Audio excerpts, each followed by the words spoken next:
Hi, it's Leanne from Body Shop Performance. Are social relationships good for our health? It's a question that was asked of me recently, and I think it's a great question. And the answer is absolutely yes.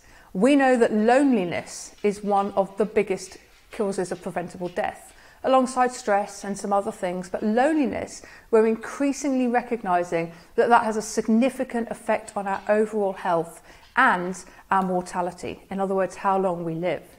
Now, I want to cite a book that I've mentioned if you've watched a lot of our content before by Dan Bruckner, and it's called The Blue Zones.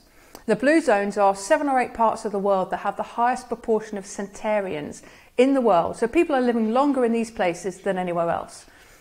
And he distilled it down to about 9 different things that these people were doing. But one of them was that they had very strong social connections.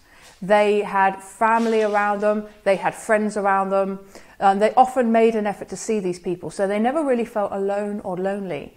And the consequence of that, amongst other things like lots of movement, eating fresh vegetables, usually homegrown, drinking red wine that was made by themselves or very local to them, but in small amounts obviously, and a handful of other things, contributed to this extraordinary health span that they had. But social connections and bonding were a very key part of that. Now, it all plays into self-esteem, but also your feelings of connecting and just being human, because that is largely what it's all about. It's the connections that we form. So if you haven't already thought about this, give it some thought. Do you ever feel lonely? Be really honest with yourself on that. Can you join more clubs? Can you connect with more like-minded people?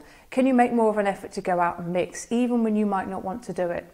The impact on your health is really quite extraordinary. So I urge you to have a look at that, see what else you can do, and also look at the quality of your current connections. Are these people really your tribe? Are they people that inspire you and light you up and you get excited about? That's it from me. I'll talk to you next week.